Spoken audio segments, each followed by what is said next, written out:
Welcome everyone to the very first episode of In My Book, where I am going to take storylines of wrestling's past, present, and future, and in the smarkish way possible, tell you how I would book it. If you are an avid watcher of wrestling content on YouTube, you may have noticed that there is an Adam Blampier-size hole when it comes to fantasy wrestling booking content, and if you don't know at all what I'm talking about, just Google it, the info is all there. Anyway, now while currently in my book, Plumpy is still very much the GOAT at telling WWE how they should have booked, it would appear as though he has run out of second chances, and now it would seem that there is an empty throne waiting for a new king. So, with all due respect, let me have a go. With it being right around the corner for our kickoff episode, we are going to be discussing WrestleMania 41, the granddaddy V of WWE's calendar year, the show with the most famous road of them all. We are well and truly in the thick of Mania season, and while I admit to some lack of enthusiasm during the opening stages of seeing this card being built, I can safely and happily say now that I'm actually pumped for this year's spectacle of spectacles, and even beyond that, where we're headed the rest of the year after. Which is a nice segue into letting you know that this will be the first in a bit of a series of episodes that will help tell various stories of getting from Mania 41 to Mania 42, with me centering on a different person's road each time, and by the end, they will all fit nicely together, so to speak, to tell the next calendar year of action. Today, however, our focus is on the two-night Mania card and how I would book it to play out, with a few notes on the immediate aftermath of some things. Then next episode, we will follow John Cena's heel retirement tour. Also, just as a note going forward, just so you know, for current storylines, I am not a huge fan of retroactive booking. However, there will be one key exception we will be hopping into the DeLorean for that I will point out when we get there, because it is just too good, and I think WWE really dropped the ball on the opportunity. So for our Mania lineup, I'm going to be following what has been established already for the card as of SmackDown on March 7th. That gives us Jey Uso versus Gunther, which I am placing as the main event of Night 1, as I feel it will be in real life, and Cody Rhodes and John Cena, which should absolutely be the main event of Night 2, as I believe it will. And while if you had asked me in January, this wouldn't have been what I would have done, like, even if you told me you want Jey and Gunther at Mania, I would have had Jey win at the Chamber. And even if you told me we were turning Cena heel, I would have said let's have him win the Rumble from number 30 and then turn heel at Mania with The Rock helping him win, which in retrospect will make sense as The Rock organizing it from the start with gifting John number 30. Nonetheless, this is what we have, and that's fine. Then we have Tiffany Stratton versus Charlotte, and to round out the Big Four title matches, we have Io and Bianca, with it appearing as though we are adding Rhea Ripley to the mix for a triple threat, and I'm okay with going ahead to confirm that. Another match that seems all but announced officially is the triple threat between Roman Reigns, CM Punk, and Seth Rollins, which I'm going to go ahead and finalize.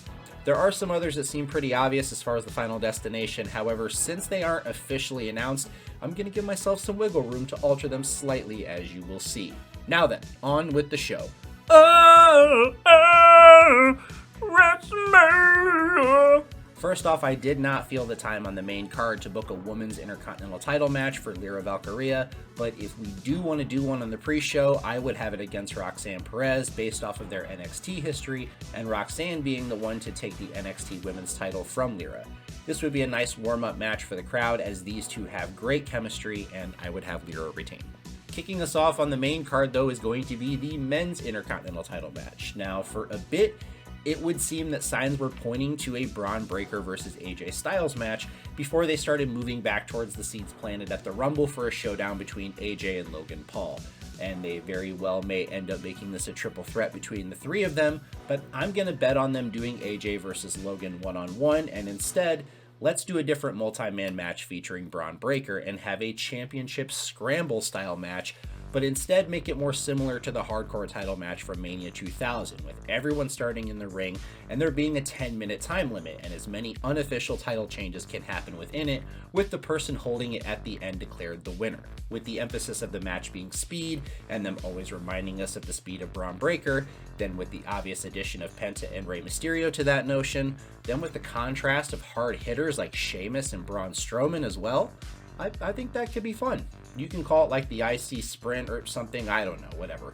Anyway, I think giving Rey and Penta a chance to redeem that questionable showing at the Royal Rumble and putting them together on the grand stage just seems right, and you could do a spot where they essentially trade falls and take turns each being interim champ. Then at some point, Strowman comes in and starts tossing fuckers around and catching the small dudes out of midair to smash them down. And after running wild for a bit, he stacks both small guys on top of each other and pins the pile to be the champ for a bit. But while he goes outside to do his choo-choo train thing on Braun Breaker, as he is running and rounding the corner, he gets speared through the barricade by Breaker, coming from the other side going like 400 miles per hour, taking Strowman basically out of the remainder of the match. Now, one of the storylines the commentators keep bringing up in this match is how Sheamus has still never won the Intercontinental title, the only one he hasn't, and somewhere about 3 minutes or so left, we have Sheamus catch Breaker and pin him clean. That's important to keep going forward. The commentators are also sure to drive home the point that unless Sheamus finishes the match with the title, the reign won't technically count, which leads to the final few minutes being chaos with everyone trying to hit their finisher and catch a quick fall, and Sheamus breaking up several of them in an effort to leave as champion. But as he is fending off Penta, out of nowhere, Breaker picks Rey up military press style and heaves him at the other two, with the force knocking them both out through the ropes. Breaker then hits the ropes and spears Rey out of his boots as he is standing up and picks up the final fall of the match with like 10 seconds or so left on the clock. I guess if you wanted to leave just a little bit more time, you could have Sheamus like hop back in the ring and catch him with the brogue kick and like just nearly knock at the fall as the time runs out. That would be okay too. But either way, Braun Breaker ends the match as champ, retains the title with Sheamus having some momentum to challenge again, backed off the strength of pinning the champ clean during the match. Good way to start the card, I think. Next up, let's do the Jade Cargill versus Naomi match. Now, I know that Naomi came out and admitted to being behind the attack on the March 7th episode of SmackDown, and I'm just gonna say I think that was a mistake, and they are clearly scrambling with this Rikishi-esque explanation of "I did it for Bianca," when there is a better story that can be told. I think what would be better is having Naomi continue to deny involvement and basically come at it from a standpoint of, I don't know where you got this information from, but now you've crossed the line by trying to end my career, and so at WrestleMania, I'm going to prove to you that I was not the one involved, because when I whoop your ass, you're going to feel the difference and you won't be coming back. But Jade ultimately essentially squashes Naomi, and while she is taking it too far post-match, we get an intervention attempt by Bayley to try and protect her best friend. But Jade also plants Bayley in the center of the ring during her fury and leaves in a rage. Bayley is left there holding Naomi's unconscious body. Next up, let's do the World Tag Team title match, and I would book the War Raiders to defend against Dominick Mysterio and Finn Balor, and to the shock of many, despite their bickering and seeming inability to coexist, Dom and Finn win the tag team titles, leaving Mania with what would appear to be all water under the bridge between them. However, we are going to see this whole Dom insisting on a new member / Finn trying to little bro him at every turn thing come to a head on the Raw right after WrestleMania. Because as the Judgment Day is in the ring bragging about leaving WrestleMania with 2 sets of tag titles, spoiler alert, Dominic interjects and says to Finn, "You know, this whole thing about adding members to the group thing, I got to thinking, man, and you're right. We don't need to add a new member. We need to replace one." And with that, Carlito snaps into action and backstabs Finn, literally. After which we hear the sound, "Hey yo!" and out comes Logan Paul. They place Finn on the announce table and have Logan frog splash him through it, formally kicking Finn out of the Judgment Day. And since the titles technically belong to the Judgment Day, Logan Paul is then presented with Finn's tag team title belt, and he and Dominick Mysterio, sure to be the most hated tag team in recent memory, are your new World Tag Team Champions. Speaking of Logan, let's go ahead and put him and AJ Styles here, and I'm sure this is going to be good. Both of them have the athleticism to do some great spots together, and surely if Logan is in good hands with anyone as his dance partner at the big show, he is safe with Styles. But this is my booking, and I just refuse to book Logan to beat Styles one-on-one at Mania. I won't do it. WWE probably will, but I won't. Styles reverses Logan's new finisher somehow and gets the W. Good enough for me. After this, Chad Gable's going to hit the ring, citing what a travesty it is that he does not have a match at WrestleMania. and how he will not accept being left off the card, and so he's hijacking the show until he gets an opponent. Which leads to Adam Pearce coming out and saying, "You know what, Chad? I'm actually glad you're here, and you're absolutely right. You do deserve to have a match at WrestleMania, and I have the perfect opponent." Now, hopefully we've worked things out by this point that we can get him back, but next we hear the familiar music of one Aleister Black. I feel like it's only a matter of time before we see him showing back up in the WWE, and this would be a perfect little spot to pop the crowd as he quickly catches Gable with Black Mass and pins him 1, 2, 3. Another little fun thing that I want to establish here is that after doing the same thing with Penta, Adam Pearce now has a running thing of surprising Chad Gable with his debuting superstars and making a fool of him, which I think we can have some fun with.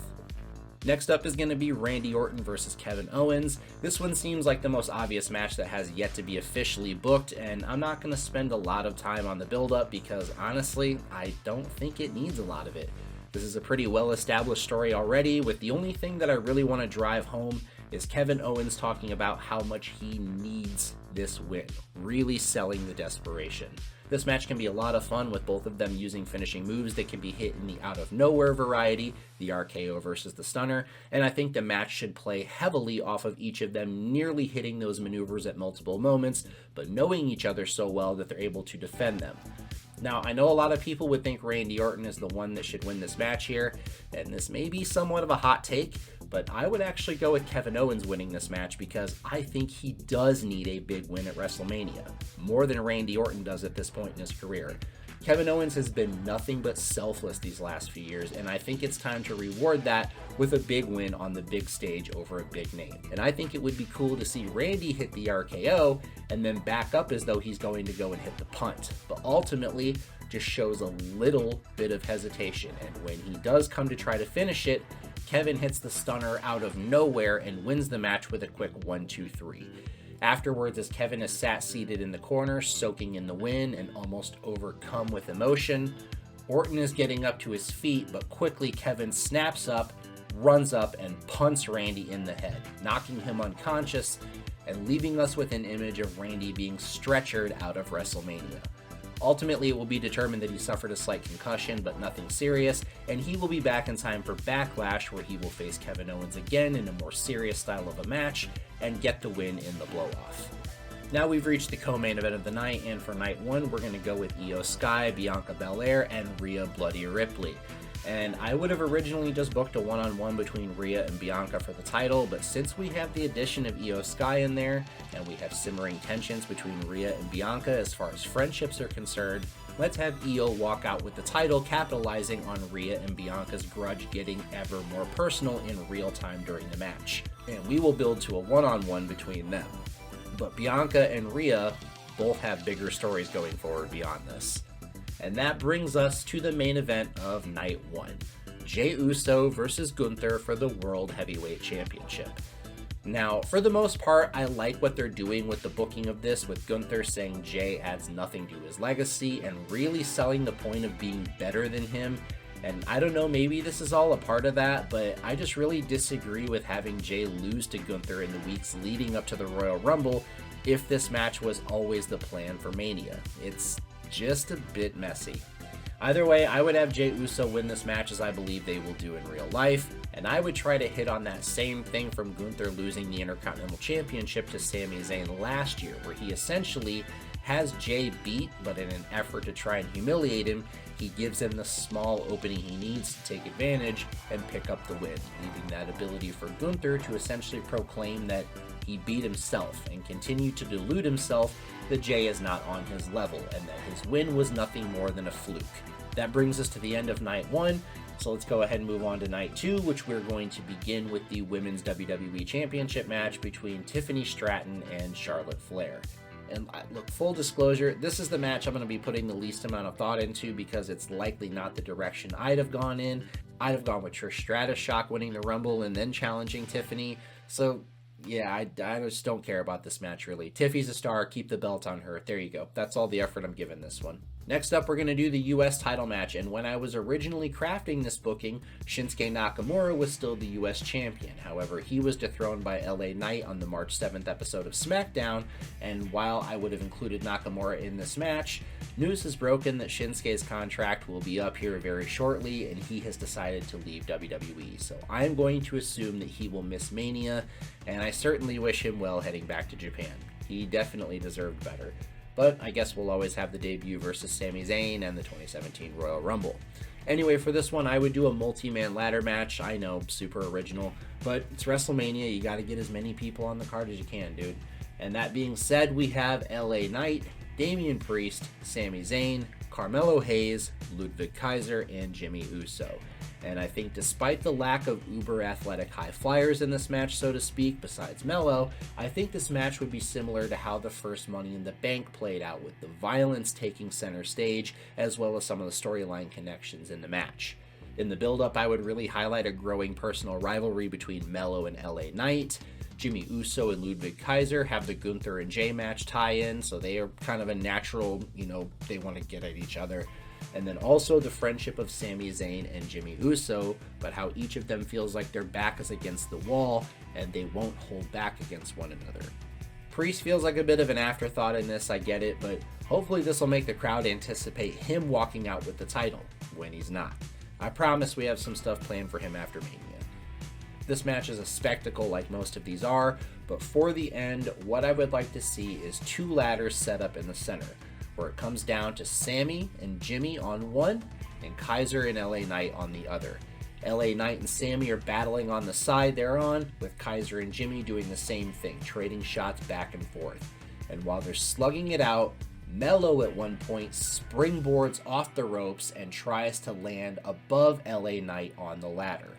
Melo nearly pulls it off, but LA Knight grabs hold of him at the last second, pulls him back, and leaps off with a BFT from the side of the ladder, taking them both out. Then, Kaiser catches Jimmy Uso with an elbow that floors him, and Jimmy goes limp on top of the ladder. But as he's about to fall backwards off of it, Sami Zayn reaches through and grabs Jimmy's hand and pulls him back towards the ladder, keeping him on it. Kaiser steps up to go and reach for the belt, but Sami takes a quick survey of the situation, steps over to the ladder that Ludwig is on the other side of, and intentionally grabs him and throws them both off the side, crashing through a table below, essentially sacrificing himself to keep Jimmy on the ladder and take Kaiser out. This leaves Jimmy the opening to reach up and claim the US Championship, coming out victorious somewhat out of nowhere, sort of a la Zack Ryder winning the Intercontinental Championship at WrestleMania in the same manner. I also think it'd be nice, like after the match, Jimmy daps Sami up with their handshake as sort of an acknowledgement for what he did, and then as Jimmy reaches the top of the entranceway, his brother, our new World Heavyweight Champion Jey Uso, is there to greet him and congratulate him as they both hold their newly won championships up high. The first chance we get post-Mania, we're going to have him drop to Chad Gable. Now, I know you're probably saying to yourself at some point during that last match booking, "You stupid idiot!" They are clearly setting up Damian Priest and Drew McIntyre for a match at this year's WrestleMania. But that match is booty cheeks, and I think Drew deserves better than ultimately a meaningless match at WrestleMania with Damian Priest. So this is the one I alluded to that I am going to retro book. Let's travel back in time, back to the Royal Rumble, where we get a scene of Drew McIntyre in the match. And as he's standing in the ring, presumably with bodies of people that he's claymored around him, the counter starts to tick down, and this is where I would have inserted that Joe Hendry entrance into the Royal Rumble. For those of you who don't know, Drew Galloway and Joe Hendry have a long history going back to their days in Scotland together, and this would be a nice little spot to introduce people to that history and have Joe Hendry eliminate Drew McIntyre. Now, I want this to lead to an obvious match between the two of them at Mania 41, but the kicker is I would have Joe Hendry bring the TNA World title into the show of shows and defend it successfully against Drew. Either way, this is a much better spot for Drew on the card, and it is a huge launching pad for one Joe Hendry, which I believe has the it factor to be a major star, and who may just have his own booking that is planned for the near future. Next on the card is the Women's United States title match, and we're going to have Chelsea Green defending against Bayley. And the setup for this match is pretty straightforward. I would just have Bayley be named the number one contender based off like a qualifying battle royal or something. However, when we get there, Bayley is still clearly feeling both the physical and emotional effects from the Jade Cargill beating the night before. And this is enough to tip the scales to secure a somewhat easy win and title defense for Chelsea Green. Next, let's do the women's tag team title match, and we're going to do Liv Morgan and Raquel Rodriguez versus Alexa Bliss and a mystery partner. And you really have a bit of a multiple choice option here if you want for the mystery partner, as I think any of them could bring something to the match. One option could be Trish Stratus, like I mentioned earlier, and this is another spot to get her in on the WrestleMania card if she feels comfortable with doing so. This is also a prime spot for a Becky Lynch return if she's ready to come back, and that would be a huge pop for the crowd. A wild card, but the least enticing option in my opinion, is Alexa Bliss's old buddy Nia Jax, who would also be a nice counterbalance to Raquel if I'm being honest. But the best option, I think, is probably Nikki Cross / Abby the Witch, which, given Alexa Bliss's old tie-ins with Bray Wyatt, I think that makes a lot of sense thematically. As far as who wins this match, I would probably lean towards Liv and Raquel, as I think there are a couple of bigger future stories at play here, and then also we can have the new Judgment Day brag about getting a clean sweep at Mania, while Rhea and Priest both lost their title matches. Either way, the match we're really working towards here is a one-on-one between Liv Morgan and Alexa Bliss somewhere down the road, but I think this is a nice starting point for that story. Now, it would seem as though we are building towards a Jacob Fatu versus Solo Sikoa match, or at least we did, but since they have not announced it yet, and since I believe we have some more to tell with this story, instead, I'm going to place them together in a tag team title match versus DIY, the Motor City Machine Guns, and Austin Theory and Grayson Waller. See, I feel like rather than splitting them up now, I want to draw this out for a little bit with the next couple of months, showing a Solo attempting to coax and manipulate Jacob back under his thumb and into his shadow, hence the reversal of the roles in the I love you declarations. But I think the story really starts here with them winning the tag team titles together and genuinely working well as a tag team here, hitting a finishing sequence where they simultaneously pin like Grayson Waller and Austin Theory or something, a symbol of earning it together. And I have it on good authority that we might just see a Jacob Fatu Solo Sikoa booking in the future. And now we have reached the co-main event of night 2, which is going to be, I believe, that big triple threat match between CM Punk, Roman Reigns, and Seth Rollins. Now, I wouldn't have guessed that this was going to be a match on this year's Mania card. However, I'm actually excited about it, and I do like the build-up that we've gotten for it so far, as there's many different little storylines going into this. Roman and Seth obviously have their thing that has a decade's worth of story beats to revisit. Punk and Seth have their blood feud with its own set of context, and as far as Roman and Punk are concerned, ultimately it comes down to that little seed of a storyline that got planted last year about the favor that is owed to CM Punk by Paul Heyman, which I would have as a big point headed into this match, as Seth Rollins attempts to use it to pit the two against one another, and Roman obviously being wary of another betrayal. And I would have CM Punk keep it close to his chest all the way until the go-home show before WrestleMania, where he calls Paul Heyman out to the ring. Punk then says, "Paul, you've known this was coming for quite some time, that I was going to call upon you and ask you to do something very important for me. A favor that has been keeping your tribal chief up at night for months, whether he wants to admit it or not. Now, I've seen you be a manager, an advocate, a wise man, but the thing you have always been to me is a friend. And I'm asking you this as a friend, to do me this favor on WrestleMania night. Stay out of it." Then the match plays out spectacularly, as I believe it will in real life, with the three of them being at the top of their craft, and I expect no less than a classic, with their hatred being palpable, each showing the willingness to destroy themselves, as long as it means destroying the other two. Seth Rollins should be the most heel of anyone in this, and so I wouldn't mind a dynamic where Roman and Punk essentially sort of unspokenly decide to take Rollins out first and then handle it between the two of them. For our crescendo, though, I would have Punk hit the GTS on Roman, but it's only enough for a 2, which leads to CM Punk getting desperate and angry, and so he heads out to grab a steel chair to lay into Roman multiple times, much to Paul Heyman's increasing horror. And after a bit of this, Roman rolls in pain towards the ropes, just close enough for Heyman to grab his hand and pull him out of the ring onto the floor, preventing Punk from pinning him. He is obviously incensed by this, drops the chair in the ring, and heads out to berate Paul Heyman, telling him, "I told you to stay out of it," and shoves him to the side. Punk then places Roman on the announce table, heads into the ring to prepare the diving elbow through the table, but as he gets to the top turnbuckle, he pops up to see Paul Heyman standing in the pathway of his landing, pleading with Punk not to do this and throwing his body on top of Roman's on the table. Punk yells from the rope he's going to do it anyway, and he's going to jump right through both of them, but Paul doesn't budge. And right as Punk is preparing to leap, and right as you think he's going to do it, Seth Rollins comes charging in, up the turnbuckle, and hits Punk with a suplex off the rope into the Falcon Arrow.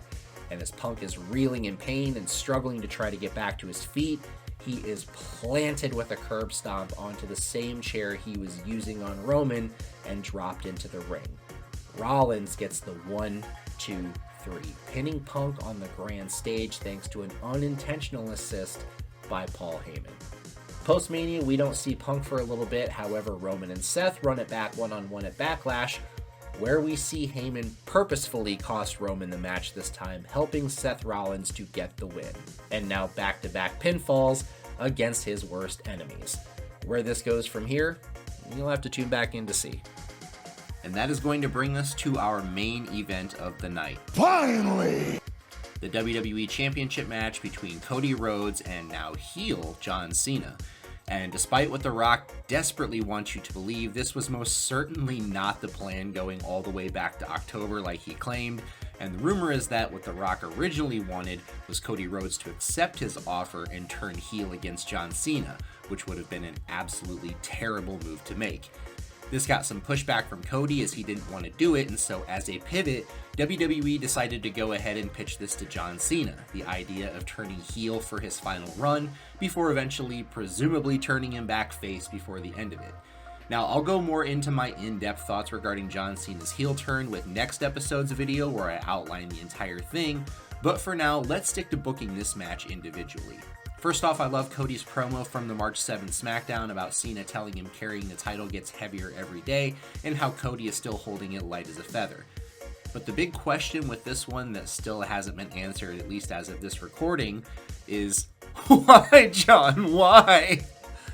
But the question I was asking myself in the immediate aftermath of it, honestly, is why now? With there having been no less than half a dozen times over the last 10 years that would have made more sense storyline-wise where he could have and should have turned to the dark side, why finally pull the trigger on a storyline that could provide years worth of material when we know John only has 10 months left before he hangs it up officially, and potentially leave this feeling rushed, unfinished, unfulfilled, and ultimately leave us with a confusing farewell tour for quite possibly the GOAT, depending on who you ask. Ultimately, I think the best answer tackles both questions just in a different way, and really lies in what Cena told us at the post-Royal Rumble press conference. He is the ultimate company man. He has accepted that him becoming a 17-time champion is what is best for business, and he feels he has earned the right to call his shot in an effort to get there any way he has to. Now, from a storyline standpoint, John Cena has not won a match in nearly 4 years prior to his victory at the Elimination Chamber, so Cena accepting that him becoming champion is what is best for business, and recognizing he just may not have it anymore to get there on his own, accepted that he needed to sell himself out to The Rock and do what was best for business to win the championship, fulfilling his role as the ultimate company man. Take a shot every time I say best for business. From a real-life standpoint, however, it was pretty well known that John Cena didn't really want to tie Ric Flair's world title record. However, he has accepted that this is ultimately what the fans want to see, and best for business, and so he has relented and accepted that this is the end goal for his final run. However, much like the kayfabe explanation, I believe that the real-life John Cena has accepted that maybe popping out to do purely a nostalgia run up to the title when he hasn't won a match in over 4 years simply isn't enough. And so he has earned the right to call his own shot, turning heel to bring what is best for business into fruition. And the way John articulates this to Cody when he finally does turn back up will mirror this real-life / kayfabe link by him simply telling Cody, because it has to be. Because just like you say you would, I will do anything for this company and these people. So I will do what I must, even if deep down it's not what I want. I did once tell you that the title gets heavier every day, and you are a great champion. You've carried this company on your back and represented it well ever since you became the guy. And at every turn so far, people have been there to cheer you on, haven't they? Shower you with praise, chant your name, Cody, Cody, Cody. But one day, those chants start to change. I can hear him now. Cody sucks. Cody sucks. You mentioned your dad was always wary of performing in front of a city like Philadelphia because he was afraid the fans would reject him and think he wasn't cool. You have no idea yet how correctly placed that fear is. You haven't been to the top giving everything you have night after night after night, only for them to turn on you for being the man, for being the only guy who can actually carry the load being asked of him, for living your dream for too long in their eyes. Then suddenly, all that work you put in, all the sacrifice, all the love, it's not enough to be the man in their eyes anymore. And the pats on the back turn to hands trying to show you the door. You don't know what it's like to carry on and continue showing up when they don't want you here. Actually, you know what? Come to think of it, maybe you do know a little something about that. And maybe that's why you came running back here in the first place. But let me tell you something, son, that load hasn't even begun to drag you down yet.